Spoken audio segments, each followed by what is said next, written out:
You're probably making at least one of these sunscreen mistakes, and it could be aging your skin faster than you think. But don't worry, I've got you. I'm breaking down the biggest sunscreen mistakes and what you can do to fix them and keep your skin healthy and glowing all year long. And make sure to stick around to the end because I'll talk about some budget-friendly as well as splurge-worthy sunscreen recommendations, as well as the ones I personally use and how to find the right sunscreen for your skin type. I'm Dr. Sheila Farhang. I'm a board-certified dermatologist, cosmetic surgeon, and skin cancer surgeon with clinics in Beverly Hills, California and Tucson, Arizona. And for over a decade, I've treated thousands of patients, including celebrities ready to hit the red carpet. I recently created this channel to share my top skincare and cosmetic recommendations so you can look and feel your best, because honestly, it's so hard to find expert advice out there. So let's get into the video. Okay, sunscreen mistake number one is you're not applying enough. In order to get the SPF on the bottle, you should be applying at least a nickel size amount, or we say 2 or 3 finger lengths, depending on how the consistency of the product is.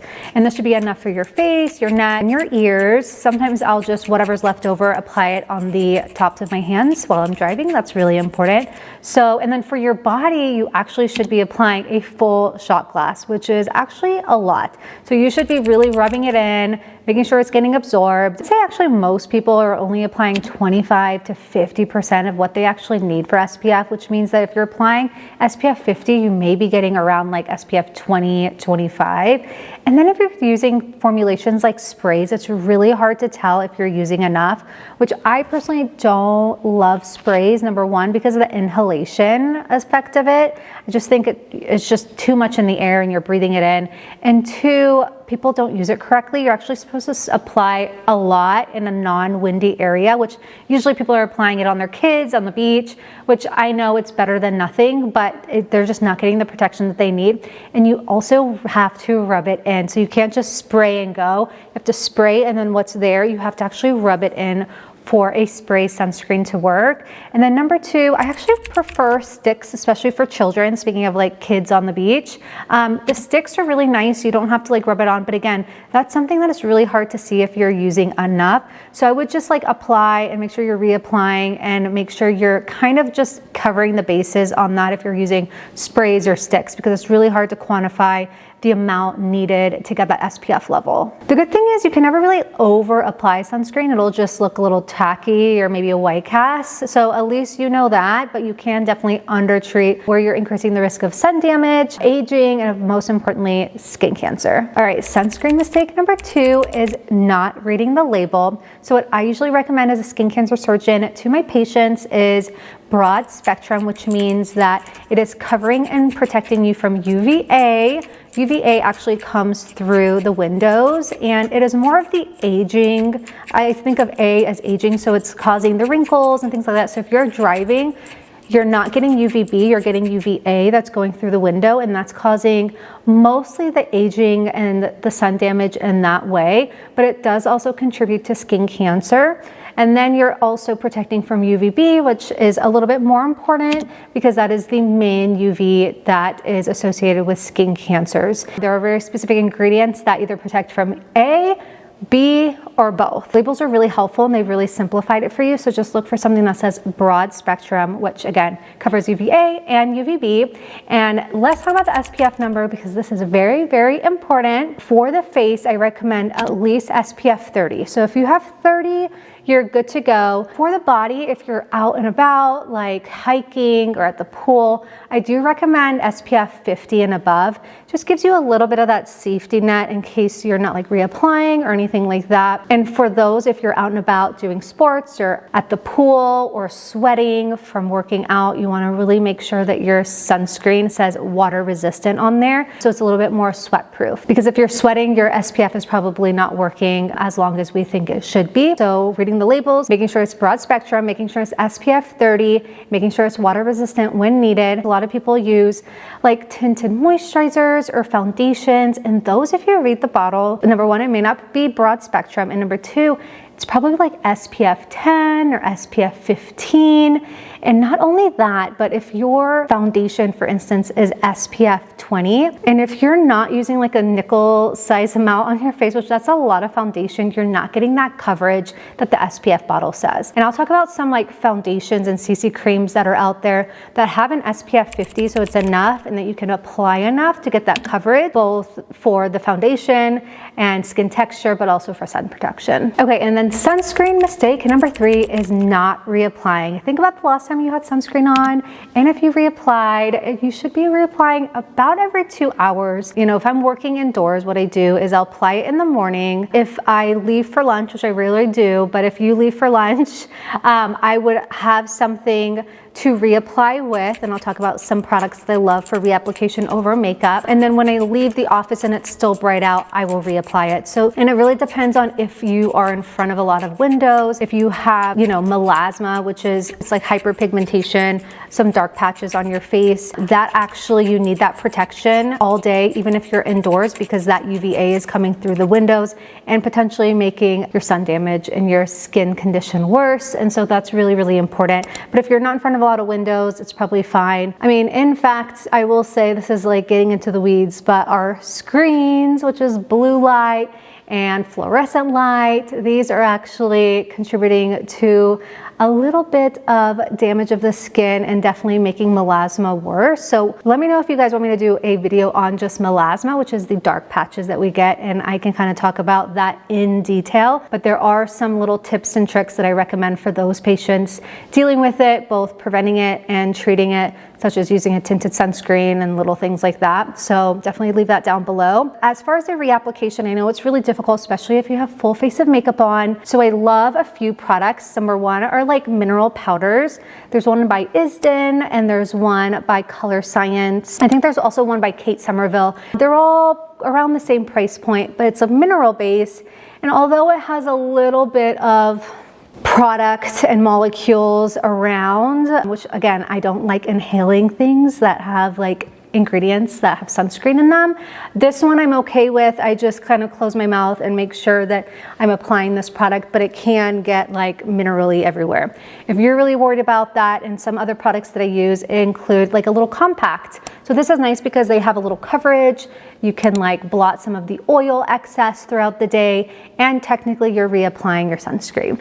Sometimes actually what I do when I get home and I don't want to reapply is I'll just like wear a visor or a hat inside my car. And that's kind of like the lazy girl hack that you can do. So yeah, reapplication, super important, especially I would say if you're outdoors, you need to be so consistent with this every 2 hours reapplication. Okay, so people often ask me which sunscreen is the best to use. And I would say if it covers the bases of broad spectrum and at least SPF 30, I would say the best sunscreen is one that you're going to use. Sunscreen is very like personalized and individualized with how people like products on their skin.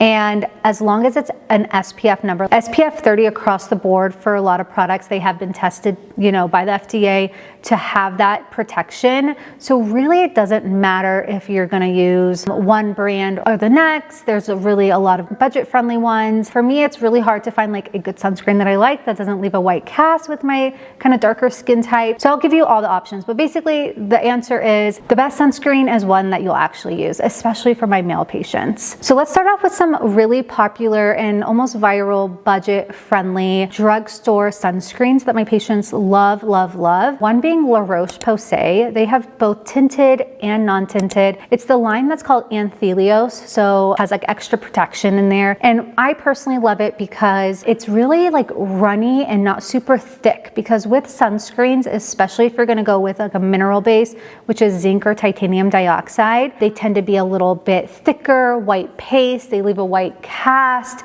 Of course, over the years, brands have formulated them so they're a little bit more aesthetic, and that's why we use this chemical sunscreens in them sometimes. But you really want to kind of look for a physical sunscreen or a chemical sunscreen. You know, there's physical sunscreens and chemical sunscreens. I personally prefer like physical sunscreens or like a combination, as that texture and that finish is a little bit better and you don't get that white cast.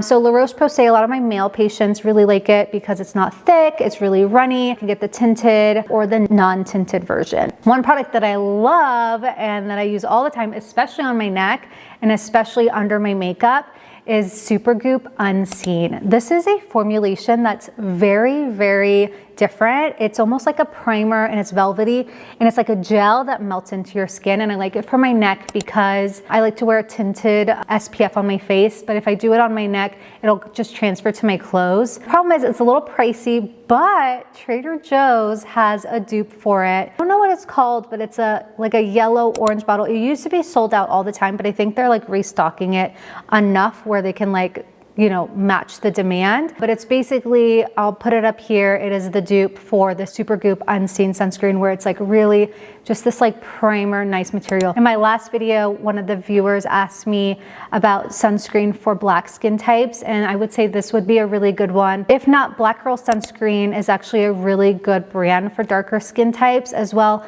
as Serena Williams had a brand, I think it was called 11, and it was like almost like a SPF serum for darker skin types. So that's one that if you're really struggling to find a good sunscreen, that's one to use. Another hack for if you have a really dark skin type and you just cannot find a sunscreen that blends well, or you want to use a tinted sunscreen, is use a good blendable sunscreen such as Ulta MD, which I'll kind of talk about. And then drop your own, like Dermablend has little foundations that you can like mix in there. And I think that that would be okay with me. Some people don't like people mixing their sunscreens because again, it's diluting it down, you're not using enough. But again, if you're using a nickel size amount, you're applying your little tint drops in there, you're getting your color and you apply that. I personally think that's perfectly fine. So Ulta MD is really nice because it is more expensive than Drugstore, but it's not like the most expensive that I have in my office. You can usually find this online, or we sell it at my office. And what's nice about it is there's pretty much a sunscreen for everyone. They have one if you have rosacea or acne skin type that's called Ulta MD Clear. It has sunscreen plus skincare ingredients. So it has stuff to like calm down redness or like help mattify the pores. There's just mineral sunscreen if you'd like that, or they have a combination. They have a body one, they have an active one. They have one just around the eyes called AOX. They have sticks, they have rollers.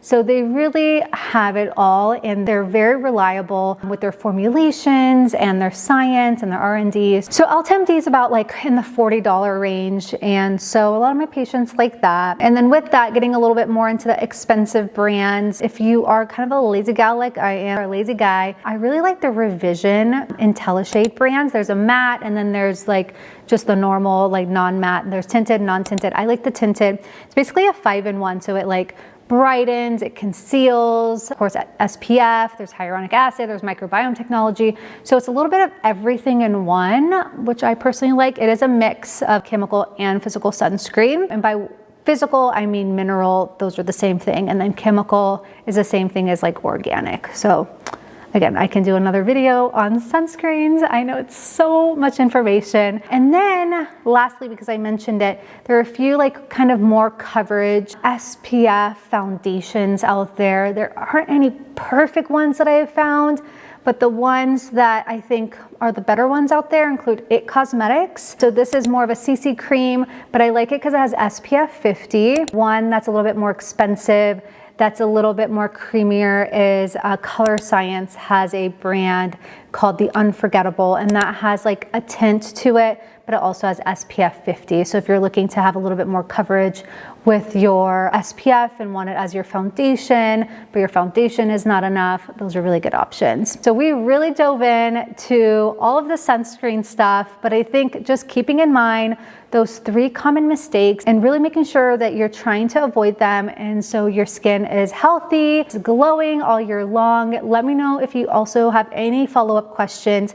I know I like left a whole bunch of like little tidbits in there. If you want me to expand on anything, comment down below. Okay, and you like this video, you will probably also like this video that I did on the biggest skincare mistakes ruining your skin. And of course, if you like this video, I would love it if you guys could subscribe and like, and I'll see you in the next video.